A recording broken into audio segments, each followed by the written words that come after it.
Hay historias que huelen a tierra mojada, a esfuerzo compartido y a esperanza.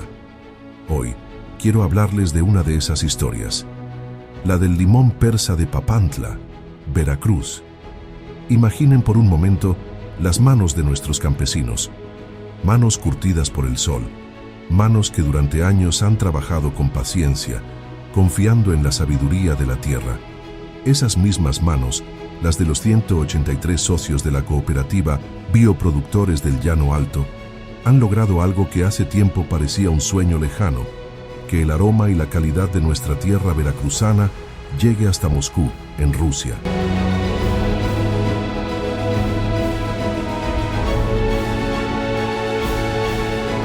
Este no es solo un contenedor de fruta que cruza el océano, es el fruto de la dignidad.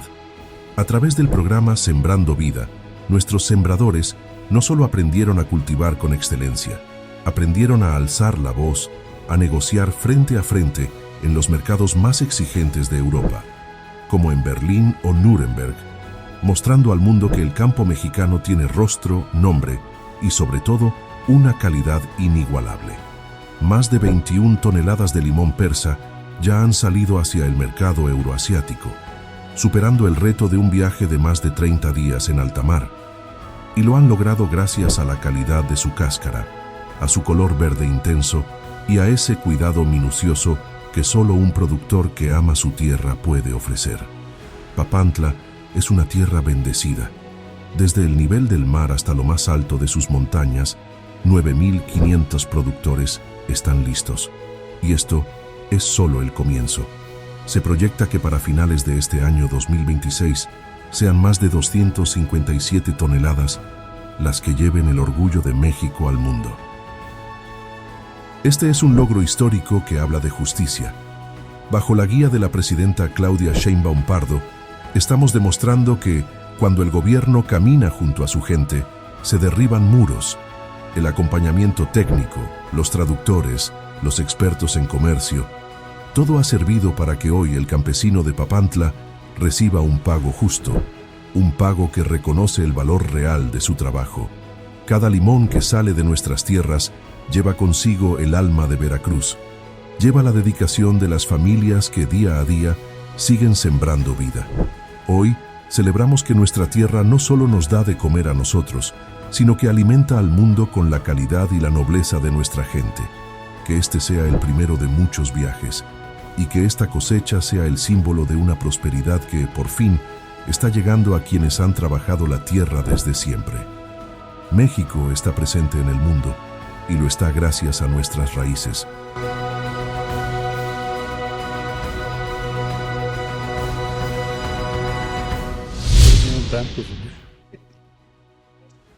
Bueno, muy bien. Perdón, secretario, tenemos conectado desde Washington, vía remota, al subsecretario Luis Rosendo Gutiérrez. Está por allá, le pedí que estuviera para dudas. A ver, primero, ya tuvimos la conversación en la mañana. Yo diría el primer punto a identificar, porque me han hecho varias preguntas ya a lo largo del día, es el tratado que tenemos con Estados Unidos y Canadá.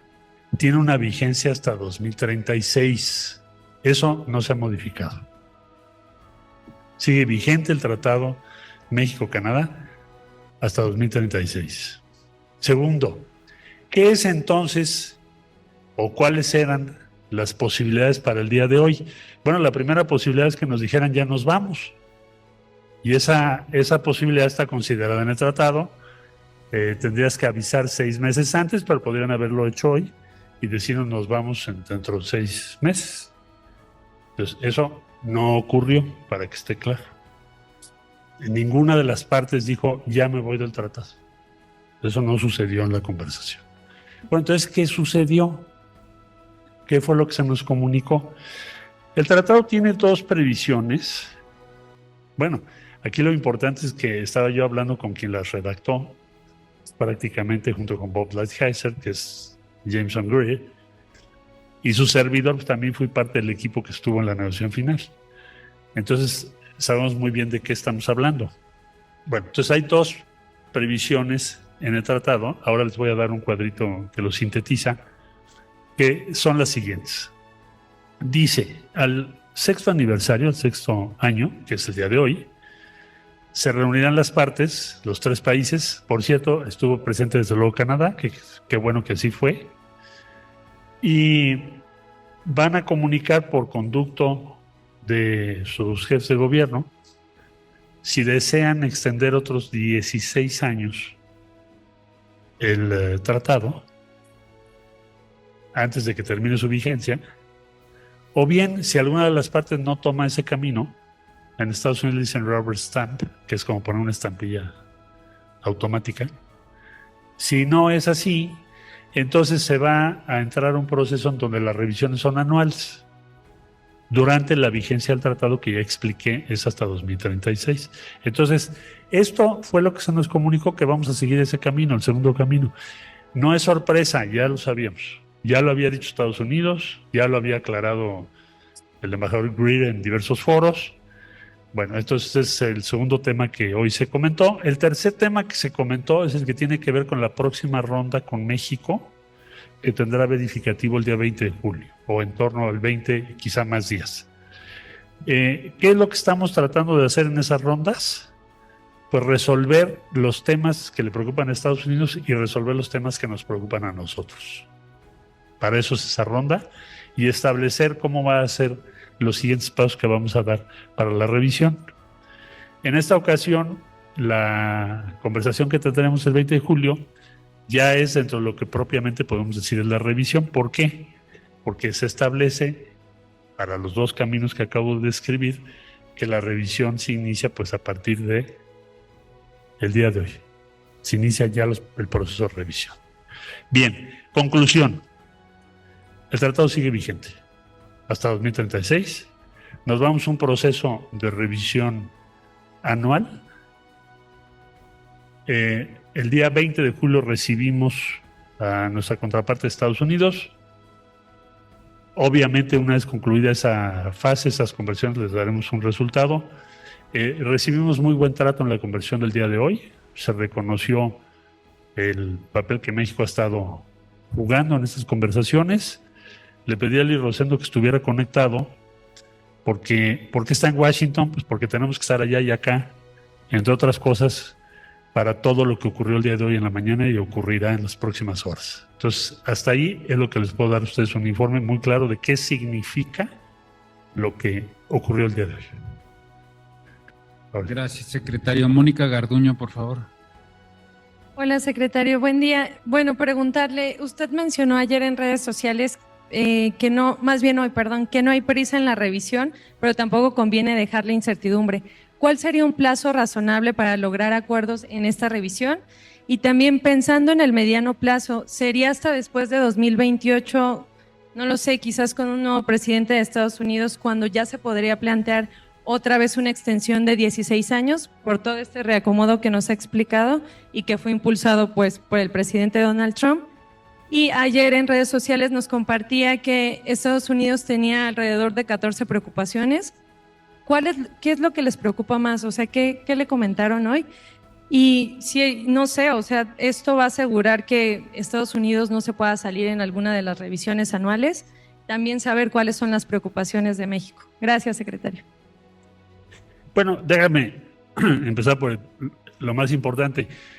Cualquier país de los que formamos parte podría salirse con un aviso 6 meses antes. Dicho de otro modo, si Estados Unidos se quisiera salir, pues ya lo habría hecho. No hay ningún impedimento. Entonces no quiere salirse. Por eso estamos en conversaciones y el día 20 de julio van a estar en México. Si te quieres salir, no tendría caso. Ahora, ¿qué le preocupa a Estados Unidos? ¿Qué le preocupa a México? ¿Qué le preocupa a Canadá? No puedo hablar por ellos, pero sí te puedo decir lo que me mandaron. ¿Qué les preocupa? Pues que sienten que han perdido empleos, particularmente en algunas manufacturas. Perciben que hay dependencia muy grande respecto a otros países y hay déficit. Entonces, esas son sus preocupaciones. A muy grosso modo, pues que las ha externado el presidente Trump en muchas ocasiones, pero hoy nos lo dijo Greer, principalmente. De parte nuestra, ¿qué es lo que planteamos? Bueno, pues hagamos una acción coordinada para reducir la dependencia en Norteamérica. Nosotros también tenemos esa dependencia. Por ejemplo, semiconductores es 90%. Por ejemplo, no producimos penicilina. Estados Unidos tampoco. Todo lo importamos. Por ejemplo, los medicamentos todos dependen de un producto que se llama, las siglas son KMS, y todo lo importamos. Entonces, nosotros lo que decimos es, reduzcan la 232, que no es el tratado, es otra cosa, pero bueno, nos afecta, los aranceles, no tengamos aranceles entre nosotros y nos coordinamos mejor para producir en Norteamérica, México, Estados Unidos y Canadá, pues aquello en lo que somos dependientes. ¿Sí? No sé si contesté todas tus preguntas o te falto. 16 años. Sí, con mucho gusto. Bueno, yo lo que a ver, Estados Unidos quiere resolver esas preocupaciones y nosotros pues queremos resolverlas. Yo les decía hoy, no hay una diferencia que yo identifique entre México, Estados Unidos y Canadá sustantiva o suficiente como para que no la podamos resolver. No la veo. Digo, hay diferencias de puntos de vista y posiciones, pero no hay una diferencia estratégica, no es la pregunta. Entonces, si no la hay, pues tratemos de resolver lo que tenemos pendiente. Para eso vamos a ocupar las conversiones ahora del 20 de julio. Ahora, ¿en qué momento Estados Unidos puede decir de otros 16 años? Bueno, está previsto, si quieres hacerlo, lo puedes hacer hoy. Ya vimos que no aceptaron o no pensaron hacerlo. Muy bien, pero lo puedes hacer en cualquier otro momento, lo dice explícitamente el texto. Entonces, yo soy de la idea de que lo más complicado para nosotros habría sido que no siga adelante el tratado, pero el tratado sigue adelante y sigue vigente hasta el 36. Y este año vamos a hacer la revisión que nos toca. Sí. Yusel González de France Press.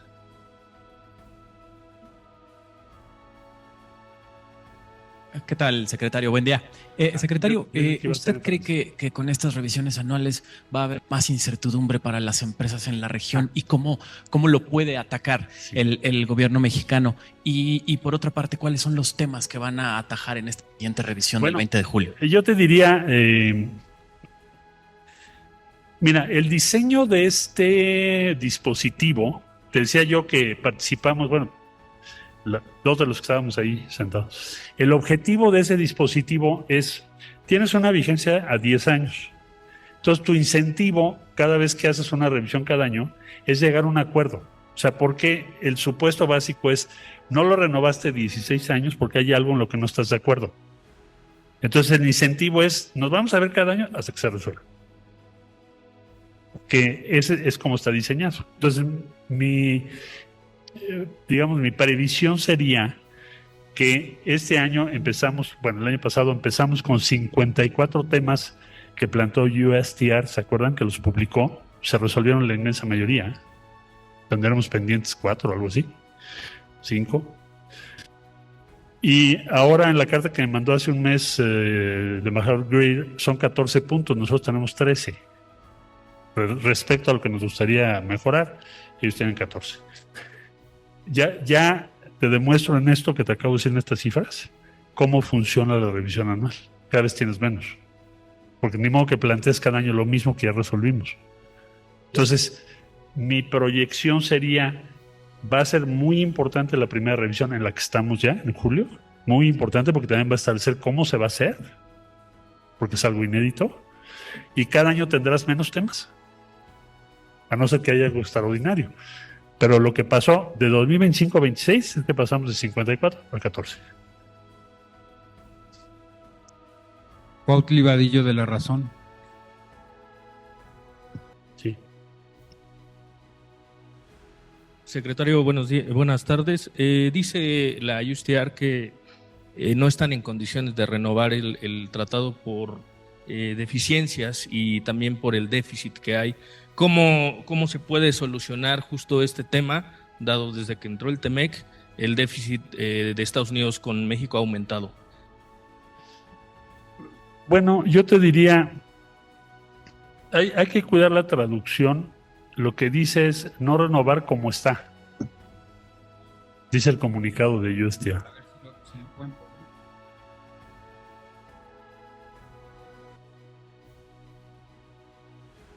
O sea que no se puede, no lo van a renovar en los términos que está hoy, pues si lo estamos revisando es lógico, ¿no? Tiene que haber algún cambio, alguna adición. Bien. Y está vigente hasta el 36, es importante tener eso claro. Aquí lo que estás hablando no es otra cosa más que su extensión automática. Bien, ellos quisieran reducir el déficit. Para reducir el déficit necesitamos producir más en Norteamérica, para no traerlo de otro lado. Y para eso necesitamos ponernos de acuerdo y que no haya aranceles entre nosotros. Es lo que dijimos. Y esa es la postura de México, es la propuesta de México. A ver, farmacéutico, yo puedo hacer unas cosas, tú otras. No tengo la misma petroquímica que tú, ¿verdad? Semiconductores, no pretendo hacer los semiconductores más avanzados, actuales hoy. Los haré en unos años, pero sí puedo empezar a hacer semiconductores. Y entonces, la forma de reducir el déficit es ponernos de acuerdo en lo que vamos a dejar de importar de Asia. Porque ese es el origen del déficit, el grueso del origen tanto para nosotros como para ellos, es que no lo producimos de este lado. Sí. En esta de mayor incertidumbre, ¿prevén que haya un impacto en la IET que llega a México? Yo veo que ya, si tú revisas ahorita el mercado, estuve checando en la mañana, estaba yo hablando y tenía yo en mi pantalla cómo estaba evolucionando los variables, ¿no? Yo pensaría que el mercado ya asumió que va a ser una revisión anual. Es decir, no es una sorpresa. Es algo que ya se había predicho o previsto. Y por lo tanto, la tendencia que ves en la inversión extranjera directa, yo no creo que sufra un cambio tampoco imprevisto. Que ya lo tienen considerado. Yo sigo recibiendo empresas que me siguen informando de inversiones. Algunas no las puedo anunciar ahora. Pero sobre todo por los indicadores que vi hoy, ya el mercado ya sabía que iba a ser así. Ahora, ¿cuál es nuestra tarea? Pues tratar de reducir cualquier incertidumbre respecto al futuro con las revisiones anuales, lo que yo dije ahorita, que es tratar de establecer cuáles son sus mecanismos y que quede muy claro cuál es el alcance. Sí. Sonia Corona, de El País. Buenas tardes, secretario. A tus órdenes. La primera pregunta que tengo es sobre una línea del tiempo. Usted habla de que habrá la reunión del 20 de julio de la que se ha hablado y entiendo que es bilateral como sucedió en junio las otras dos. Sí. ¿En qué momento entraría Canadá? ¿Ustedes van a tener una bilateral con Canadá o va a ser tripartita? Saber cuándo se puede dar por terminada esta revisión de este año y en qué momento se hablaría de una segunda revisión del próximo año. Entender un poco cuál va a ser la línea del tiempo a partir de esta decisión que toma Estados Unidos el día de hoy. Y la segunda, sobre estas conversaciones que han tenido en el último mes y estos 13, 14 puntos, si puede ser un poco más concreto sobre cuáles son los puntos, al menos en estas dos conversaciones, en los que ya están de acuerdo con Estados Unidos, en qué cosas sí ya están de acuerdo y van a modificar, digamos. Sí, con mucho gusto. Mira, sobre lo primero, Canadá ya está porque estuvo hoy. O sea, hoy es la aparición de Canadá en estas revisiones, conversaciones, en fin, ya fue convocado como lo manda o está pactado en el propio tratado. Ahora estaría por ver en las siguientes semanas cómo va a participar. Hay en el tratado, y así fue la vez pasada también, tenemos contenidos muy diferentes. Por ejemplo, con México era la discusión laboral. Si se acuerdan ustedes, allá por 2018, 17, 18, 19, el foco de discusión México-Estados Unidos era el tema de los salarios y si se iban a aumentar en la frontera o no, y en la industria automotriz en particular, que no era el caso con Canadá. Con Canadá son otros temas. Entonces, yo diría que el que haya conversaciones bilaterales va a seguir siendo así, pero el día de hoy tuvimos la primera trilateral. Es un cambio muy relevante, porque hasta ahora no habíamos tenido una reunión trilateral. Entonces, Canadá ya entró, ya está. Segundo, respecto a en qué estamos de acuerdo y en qué no estamos de acuerdo. Bueno, nosotros hemos planteado que no estamos de acuerdo en la coexistencia del tratado con aranceles tipo la 232. Acero, aluminio, industria automotriz, no estamos de acuerdo. No estamos de acuerdo en que no se tome en cuenta el componente regional, en el caso de la industria automotriz, y así sucesivamente lo que hemos venido comentando. No estaríamos de acuerdo en la estacionalidad en el campo, los productos agropecuarios, porque también perjudicaría a Estados Unidos. Entonces, todo eso lo hemos venido diciendo, está muy claramente expuesto. Hay temas por resolver, reglas de origen, cómo evolucionarán las reglas de origen, cómo vamos a verificar las reglas de origen o las nuevas disposiciones que Estados Unidos quiera proponer. Hay todo un nuevo tema que es de seguridad económica.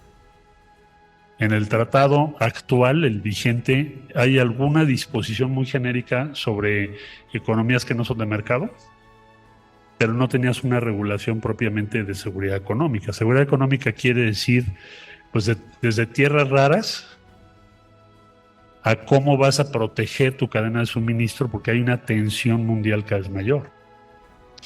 Bueno, entonces, yo diría que una vez que terminemos la conversión del 20 de julio, podría yo darles más detalle de lo que ya hemos avanzado, pero no creas tú que han sido inútiles estas conversaciones. Yo pienso que si no hubiéramos tenido estas conversaciones, no tendríamos lo que hoy estamos diciendo, probablemente. Vamos a tomar 2 preguntas más. Pero es que le faltó algo. Perdona. Perdón, que solo quería repreguntar sobre la línea del tiempo. Entonces, ¿no hay una claridad sobre una fecha de cuándo se termina la revisión anual de este año? Iba a eso ahorita. Mira, lo que dice el tratado es que una vez que sucede lo que hoy sucedió, las partes se ponen de acuerdo para iniciar la revisión, pero no establece un plazo. Pero como ahora es anual, pues la lógica te llevaría a que se termine este año. Pues antes de que termine el año. Pero no te puedo dar una fecha exacta porque no la tenemos. Pero la lógica llevaría que este año se termine pues la revisión anual primera. Sí. 2 preguntas más. Giselle Soriano. Buenas tardes, secretario. Preguntarle que si a partir de los cambios que se vayan logrando en las revisiones se van a elaborar cartas paralelas o protocolos modificatorios, y también preguntarle qué tanto está dispuesto a ceder México para no perder el tratado, por ejemplo, en reglas de origen, mecanismos laborales, aranceles y en especial el tema automotriz, porque puede llegar algún momento en que si se aumentan las reglas de origen, tal vez no pueda ser viable que algunas empresas puedan producir en la región. En este sentido, ¿cómo van a frenar la fuga de inversiones ante la incertidumbre de la que usted habla? Porque las empresas, sobre todo maquiladoras, están reduciendo, de acuerdo con el INEGI, el empleo que generan en el norte del país. Gracias. Bueno, es que son cosas diferentes, pero con mucho gusto, claro que sí. Mira, en reglas de origen todavía no llegamos a... se publicaron diferentes propuestas, que si el 50 componentes de Estados Unidos, que si el 82... Son temas que tenemos que discutir porque nuestro punto de partida es que tenemos las reglas de origen más altas y complejas del mundo. Ningún competidor tiene que tener 75% de integración regional. Ninguno. Es más, es uno de los argumentos más importantes de México. ¿Cómo es posible que Corea del Sur, Japón, la Unión Europea, etcétera, varios países tengan 15 sin reglas? Y nosotros tenemos 25 descuentos más reglas. Entonces, evidentemente, uno de los grandes temas a resolver es ese. Ahí hay una diferencia, diría yo, sistémica, porque no está funcionando el sistema bien, ¿no? Entonces, ese es el punto de vista de México, es lo que vamos a hacer valer. Ya lo hemos dicho, pero ahora el 20 de julio queremos aterrizarlo. Pensamos que las reglas de origen que nosotros tenemos tienen un costo, más cualquier medida arancelaria respecto a la industria automotriz tendría que ser inferior en su costo a lo que otros pagan, porque si no, entonces no tiene sentido lo que estamos haciendo. Y no tiene sentido para Estados Unidos, porque los vehículos hechos en México tienen componentes de los Estados Unidos en proporciones que pueden rebasar hasta el 60%. O sea, por ejemplo, unas pick-ups que mandamos a Estados Unidos, el motor está hecho en Estados Unidos y lo ensamblamos acá con otras piezas, cosa que no ocurre con lo que importan de otros países del mundo. Ahí el componente de Estados Unidos es cero, ¿verdad? Entonces, ese es un tema. Nosotros no permitiríamos que nuestra industria tenga una desventaja. Diría yo que ese ha sido el principal punto de discusión con los Estados Unidos en todas estas conversaciones, proteger nuestra industria automotriz. En el caso de la industria maquiladora, bueno, ha habido algunos cambios, pero eso sobre todo en textiles, que lo que había era importación y etiquetado aquí. Entonces, ¿qué hace eso? Pues te aumenta el déficit y tu contenido nacional es menos del 2%, ¿verdad?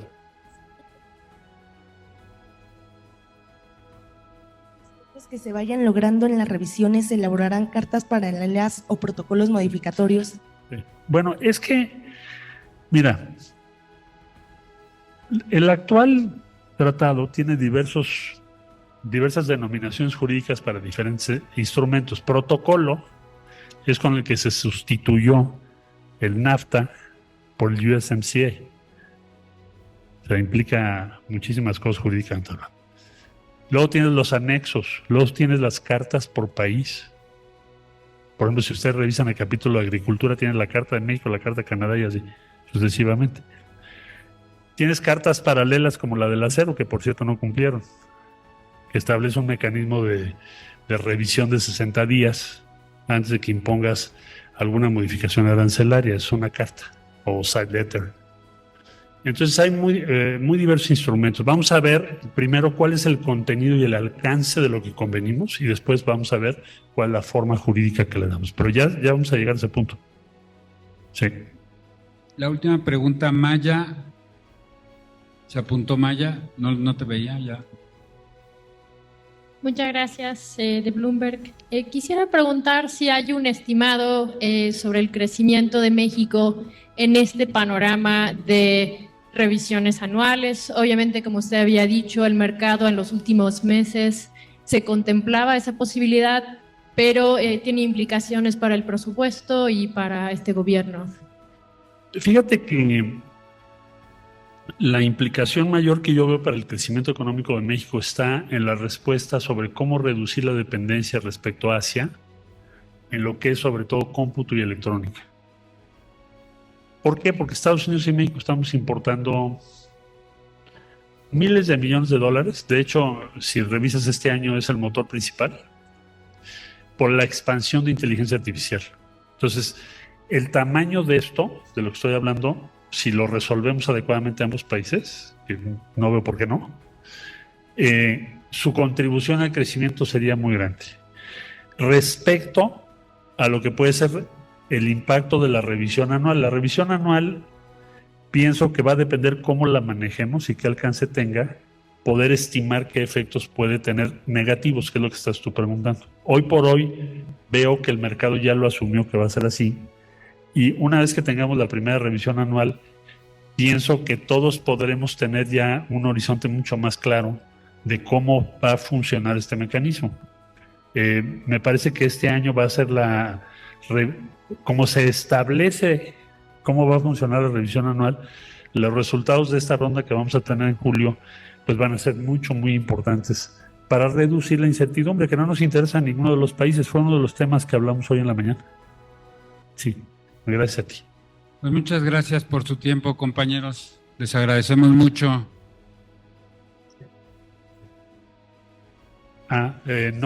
No tenemos, nosotros tenemos un plan de acción con Canadá que se aprobó en la visita del primer ministro Carney a la presidenta Sheinbaum. Sería bueno que se los compartieran. Y ese plan de acción está en curso, que puede llevar misiones comerciales, y tenemos un aumento en el flujo ya del comercio entre los dos países y también de la inversión. Pero no tenemos temas comerciales con Canadá. México no los tiene y así lo pusimos en la carta.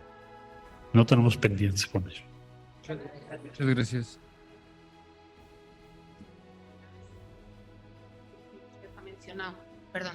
Eso se publicó, pero no lo tenemos todavía como propuesta oficial. Eso le iba a preguntar. O sea, Estados Unidos no ha puesto sobre la mesa ese 82% y ese 50% todavía. Pero lo leí en un artículo. Pero no está oficializado. Todavía no.